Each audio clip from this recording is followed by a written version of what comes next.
ابو عبیدہ خالد بن ولید، سعد بن ابی وقاص اور عمر بن عاص رضی اللہ عنہم پائے کے سپہ سالار تھے۔ خالد بن ولید کی معزولی کے بعد امیر المؤمنین حضرت عمر رضی اللہ عنہ نے لشکر کی کمان ابو عبیدہ کو ہی دی تھی۔ انہوں نے ٹھیک کہا تھا کہ جو مشورہ شارینہ نے دیا تھا یہ خود ہی ان کے ذہن میں آ جانا چاہیے تھا، لیکن نہ آیا۔ وجہ یہ تھی کہ انہیں حمص ہاتھ سے جاتا نظر آ رہا تھا۔ اس پریشانی نے ان کے ہوش و حواس کو بھی مجروح کر دیا تھا کہ کمک پہلے پہنچتی ہے یا ہرقل کا لشکر۔ یہ ان کے بس میں تھا ہی نہیں کہ کمک رومی لشکر سے پہلے پہنچ جائے۔ وہ کچھ اور سوچنے کے قابل رہے ہی نہیں تھے۔ انہوں نے ایک کے بجائے اکٹھے دو قاصد امیر المؤمنین حضرت عمر رضی اللہ عنہ کی طرف دوڑا دیے تھے۔ انہوں نے قاصدوں کو بڑی سختی سے ہدایت دی تھی کہ وہ سوئیں گے تو گھوڑے کی پیٹھ پر سوئیں گے، اور کھائیں گے بھی تو چلتے گھوڑے پر کھائیں گے۔ ایک ہدایت یہ بھی دی کہ دو قاصد اس لیے بھیج رہے ہیں کہ راستے میں ایک کو کچھ ہو جائے اور وہ اتنا بیمار ہو جائے کہ موت نظر آنے لگے تو دوسرا قاصد اس کے لیے رکے نہیں، اکیلا ہی چلا جائے۔ ابو عبیدہ کے الفاظ یہ تھے کہ اڑ کر مدینہ پہنچو۔ اس دور کے قاصد ایسے نہیں تھے کہ پیغام لے کر چلتے تو اپنی مرضی کی رفتار سے جاتے اور خوش ہوتے کہ چلو میدان جنگ سے تو کچھ دنوں کی چھٹیاں ملی۔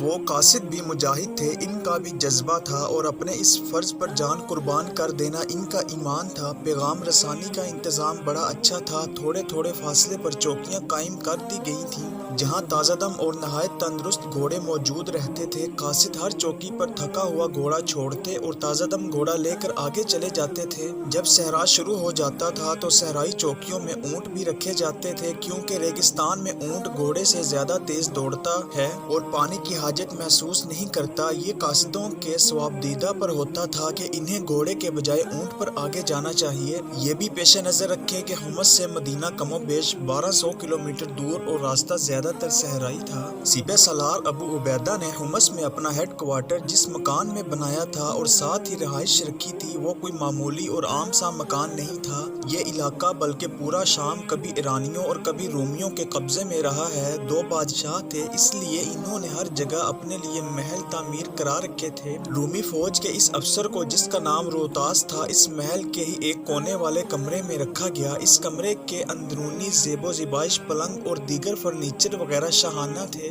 کمرے کے باہر ایک پہرے دار کھڑا کر دیا گیا تھا اور روتاس کو کھانا بھی اچھا دیا جانے لگا۔ اگر وہ قید خانے میں قید کیا جاتا تو اسے بڑی گندی کوٹھری میں رکھا جاتا اور نہایت گھٹیا کھانا دیا جاتا۔ اگلے روز شارینہ اس کے کمرے میں گئی۔ اس نے کمرے کی ہر ایک چیز دیکھی، پھر پلنگ اور بستر کو اچھی طرح دیکھا، جیسے کمرے کا معائنہ کر رہی ہو۔ اپنے آپ کو قیدی نہ سمجھنا۔ شارینہ نے کہا، تم یہاں مہمان ہو، کوئی تکلیف تو نہیں؟ میرا خیال ہے یہاں کسی چیز کی کمی نہیں۔ کیا تم خدا کا شکر ادا نہیں کرو گے کہ تمہیں قید خانے میں نہیں بھیجا گیا؟ تمہارے سپہ سالار نے مجھے آزاد کر دینے کا وعدہ کیا تھا۔ روتاس نے کہا، پہرا کھڑا کر دینے کا مطلب ہے کہ میں قیدی ہوں؟ تم فوج کے افسر ہو۔ شارینہ نے کہا، اگر تمہارے پاس تمہارے دشمن کا کوئی آدمی تمہاری ہی طرح تمہارے پاس لایا جائے اور وہ ایسے ہی راز اگل دے جیسے تم نے اگلے ہیں، تو کیا تم اسے فوراً آزاد کر دو گے کہ وہ اپنی فوج میں جا کر بتائے کہ وہ راز اگل آیا ہے اور اپنے جنگی منصوبے تبدیل کر دو؟ روتاس نے سر جھکا لیا جیسے اسے شارینہ کا جواب ٹھیک لگا ہو۔ میں تمہارے پاس آتی رہوں گی۔ شارینہ نے کہا، ہم دونوں رومی ہیں، یہ ایسا رشتہ ہے جسے میں نظر انداز نہیں کر سکتی، لیکن اب تو تم مسلمان ہو۔ روتاس نے کہا، تم نے عملاً ثابت کر دیا ہے کہ مجھے اپنا دشمن سمجھتی ہو۔ کیا یہ بتانا پسند کرو گی کہ تم یہاں پہنچی کیسے تھی، اور پھر تم ایک مسلمان کے ساتھ کہاں جا رہی تھی کہ میں تمہارے سامنے آ گیا؟ تمہاری حیرت کو میں سمجھتی ہوں۔ شارینہ نے کہا، تم سوچتے ہو گے کہ میں شہنشاہ ہرقل کی بیٹی ایک معمولی سے عرب مسلمان کے ساتھ کیوں چلی آئی؟ یہ شخص جو میرے ساتھ تھا، اس کا نام حدید بن مؤمن خزرج ہے۔ اپنی فوج میں اس کا عہدہ معمولی سا ہے۔ ہمارا جنگی قیدی تھا، مجھے اتنا اچھا لگا کہ میں نے اسے رہا کیا اور اس کے ساتھ آ گئی۔ شارینہ نے روتاس کو حدید اور اپنے فرار کا واقعہ سنایا، لیکن ایسے لہجے اور انداز سے سنایا جیسے اسے اپنا یہ اقدام پوری طرح اچھا نہ لگا ہو۔ روتاس نے اس سے پوچھا کہ وہ یہاں خوش ہے یا کوئی کمی محسوس کر رہی ہے؟ میں یہاں اسلام قبول کرنے نہیں آئی تھی۔ شارینہ نے جھوٹ بولا، مجھے اپنے باپ کے خلاف بھی کوئی شکایت نہیں تھی۔ شاید میں پیار کی تشنگی محسوس کرتی تھی اور میری عمر ایسی ہے کہ عقل پر جذبات غالب آ جاتے ہیں۔ معلوم نہیں یہ شخص حدید مجھے کیوں اتنا اچھا لگتا ہے، جیسے اس کے ہاتھ میں کوئی طلسم ہے جو مجھے پر ہی بڑے ہی خوبصورت سیب کی طرح طاری ہو جاتا ہے۔ مجھے اسلام سے نہیں حدیث سے محبت ہے۔ میں تمہارے 2 سپاہیوں کو مار کر تمہیں زندہ یہاں لے نہ آتی تو تم حدید کو مار ڈالتے۔ تمہیں یہاں حدید کو خوش کرنے کے لیے لائی تھی۔ حدید کے سپہ سالار اس پر بہت خوش ہیں۔ سچ پوچھو تو یہ لوگ مجھے اچھے نہیں لگے۔ میں تو شہزادی تھی اور کہاں اس جنگل میں خیمے میں پڑی رہتی ہوں اور زمین پر سوتی ہوں۔ یہ لوگ بہت ہی سادہ بلکہ پسماندہ ہیں۔ آج تمہیں یہاں دیکھ کر اور تمہارے پاس بیٹھ کر مجھے دلی تسکین محسوس ہو رہی ہے۔ یہ خیال رکھنا کہ مجھے اپنا دشمن نہ سمجھنا۔ میں تمہارے لیے جو کچھ بھی کر سکتی تھی کر دیا ہے۔ تمہیں قید خانے میں نہیں جانے دیا اور یہ کمرہ تمہیں دلوایا ہے۔ اگر مسلمانوں کو شکست ہو گئی اور یہ یہاں سے بھاگ نکلے تو پھر تم کیا کرو گی؟ روتاس نے پوچھا۔ میں تم سے امید رکھوں گی کہ میرے راز کو دل میں دفن کر دو گے، شارینہ نے کہا۔ میں اس کوشش میں ہوں کہ حدید کو اپنے ساتھ لے جاؤں اور اسے اسلام سے نکال کر اپنے مذہب میں لے لوں۔ اگر مسلمان یہاں سے پسپا ہوئے تو پھر میں حدید کو ساتھ لے کر واپس آ جاؤں گی۔ اگلے روز شارینہ پھر روتاس کے کمرے میں گئی۔ وہ تو جیسے شارینہ ہی کے انتظار میں تھا۔ پہلے روز شارینہ نے اس پر ایسا تاثر چھوڑا کہ وہ اگلی ملاقات کا انتظار بڑی بے تابی سے کرنے لگا۔ وہ کوئی بوڑھا آدمی نہیں تھا۔ شارینہ کی باتوں سے زیادہ تو وہ اس لڑکی کے حسن و جوانی سے متاثر ہوا تھا۔ شارینہ کا وہ مشکور بھی تھا کہ اس نے اسے قید خانے کی کال کوٹری سے بچا کر اسے امیرانہ کمرے میں رکھا تھا۔ اب شارینہ اس کے کمرے میں گئی تو پہلے سے زیادہ دلچسپی سے اس سے پوچھا کہ اسے کوئی تکلیف یا بے آرامی تو نہیں ہوئی؟ نہیں، روتاس نے کہا، تم نے اگر میرے پاس آنا چھوڑ دیا تو مجھے بہت تکلیف ہوگی۔ میں رومی فوج کے حملے کا انتظار کر رہی ہوں، شارینہ نے کہا۔ معلوم نہیں ہرقل کس انتظار میں ہے۔ یہ تو بڑا ہی موزوں وقت ہے کہ حمص کو محاصرے میں لے لیا جائے۔ شہر کے اندر فوج بہت ہی تھوڑی ہے۔ یہ لوگ زیادہ دن مقابلہ نہیں کر سکیں گے۔ ہو جائے گا، روتاس نے بے پرواہی سے کہا۔ یہ بادشاہوں کے اور جرنیلوں کے معاملات ہیں۔ تم جو تھوڑا سا وقت میرے ساتھ گزارنے آئی ہو اسے میں خاک و خون کی باتیں کر کے بے مزہ نہیں کرنا چاہتا۔ ہرقل جب مناسب سمجھے گا فوج کو پیش قدمی کرنے کا حکم دے دے گا۔ کوئی اور بات کرو۔ شارینہ نے محسوس کر لیا کہ روتاس اسے کوئی اور جنگی معاملے کی بات بتانے سے گریز کر رہا ہے۔ اس کا انداز ایک تو ٹالنے والا تھا اور دوسرا یہ کہ وہ شارینہ جیسی حسین و جمیل لڑکی کے ساتھ شگفتہ اور رومانی باتیں کرنا چاہتا تھا۔ شارینہ نے اس کے ساتھ ایسی ہی ہلکی پھلکی باتیں شروع کر دیں۔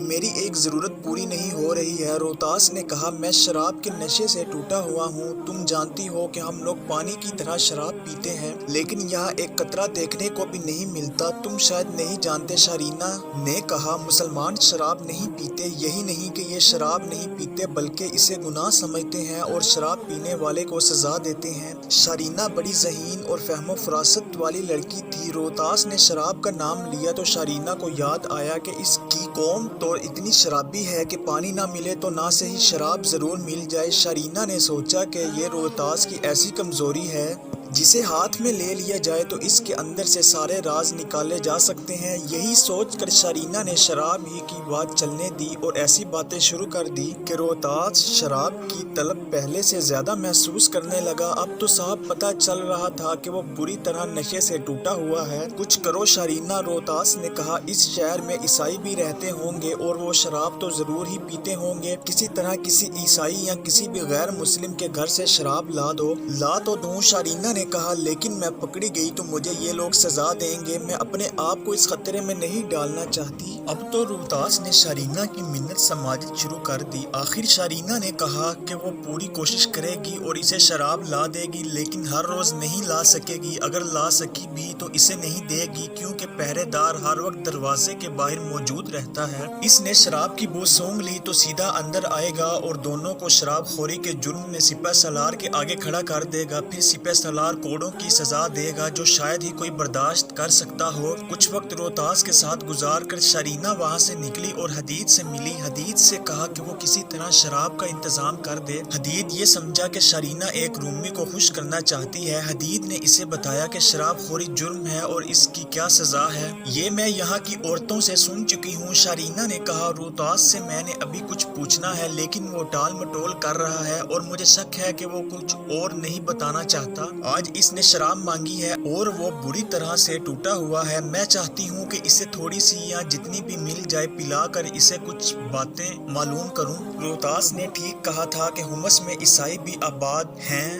بت پرست بھی ہیں اور شاید ایک دو گھر آتش پرستوں کے بھی ہوں، ان لوگوں کے یہاں شراب ہوگی۔ ایک اور بات یاد آ گئی، حدید نے کہا روتاس سے یہ بھی معلوم کرنا ہے کہ حمص میں ہرقل کے جاسوس موجود ہیں یا نہیں، اگر موجود ہیں تو بتائے کہ وہ کون ہے، میں شراب کا بندوبست کر لوں گا۔ حدید کے لیے یہ کام مشکل نہیں تھا، اس نے 2-3 غیر مسلم گھروں سے کچھ شراب اکٹھا کر لی اور چھوٹے مشکیزے میں ڈال کر مشکیزہ شارینہ کے حوالے کر دیا۔ اس کے ساتھ ہی حدید نے شارینہ کو بتایا کہ وہ سپہ سالار سے اجازت لے لے گا کہ روتاس سے مزید راز اگلوانے کے لیے اسے شراب پلانا ضروری ہے، اس کی اجازت دے دی جائے گی۔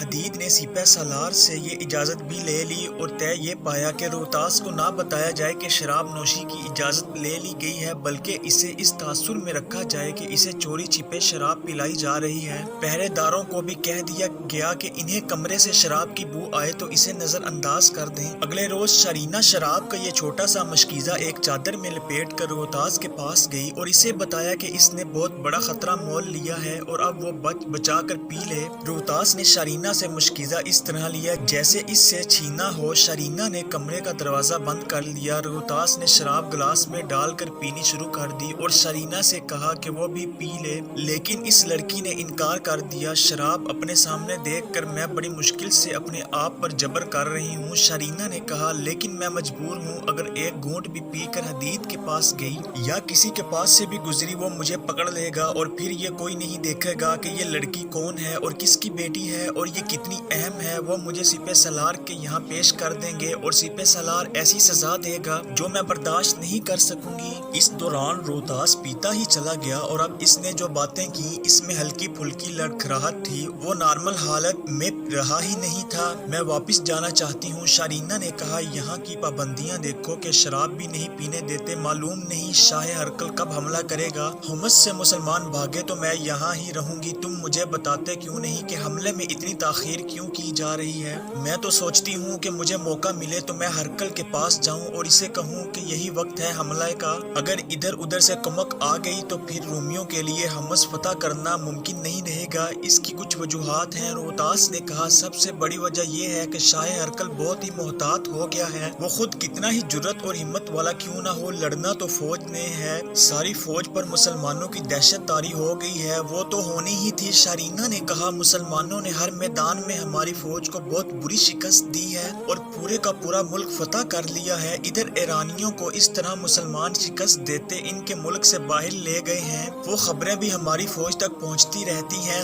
حیرت اور دہشت کی وجہ اور ہے، روتاس نے کہا، حیرت اس پر کہ مسلمانوں کی تعداد ہمارے مقابلے میں بہت ہی تھوڑی ہے، اور دہشت اس وجہ سے کہ اتنی تھوڑی تعداد میں انہوں نے اتنی بڑی اور طاقتور فوج کو شکست دے دی ہے۔ ہماری فوج میں مسلمانوں کے متعلق عجیب و غریب اور پراسرار کہانیاں مشہور ہو گئی ہیں، ہمارے سپاہی یقین کی حد تک کہتے ہیں کہ مسلمانوں کے قبضے میں جنات ہیں، ہماری فوج نے تو ایرانیوں جیسی طاقتور فوج کو بھی شکست دی ہے، شاہ ہرقل زخمی شیر کی طرح آخری حملہ تو ضرور کرے گا اور اس نے فوج اور قبائل کا لشکر آگے بھیج بھی دیا ہے، لیکن اب وہ قدم اٹھانے سے پہلے کئی بار سوچتا ہے۔ جزیرہ کے ان قبائل کا لشکر تو تازہ دم ہے، شارینہ نے کہا، کیا یہ مدد شاہ ہرقل کے لیے کافی نہیں؟ کافی تو ہے، روتاس نے جواب دیا، لیکن ان قبائل کے متعلق شاہ ہرقل اور زیادہ محتاط ہے، یہ تو میں بھی کہتا ہوں کہ ان قبائلیوں پر اعتبار نہیں کیا جا سکتا۔ شاہ ہرقل نے اپنے جرنیلوں اور ان سے چھوٹے افسروں سے کہہ دیا ہے کہ یہ قبائل اپنے گھروں، اپنے بیوی بچوں اور اپنے جان و مال کی حفاظت کی خاطر اکٹھا ہوئے ہیں، ان میں کوئی قومی جذبہ نہیں، نہ ان کی اپنی کوئی بادشاہی ہے جس کی خاطر یہ لڑنا چاہیں گے۔ ان قبائل کے سرداروں نے صاف کہا ہے کہ مسلمان ان کے گھر تباہ کر دیں گے اور ان کی لڑکیوں کو اٹھا لے جائیں گے، یہ لوگ صرف تحفظ چاہتے ہیں، اگر انہیں مسلمانوں کی طرف سے مل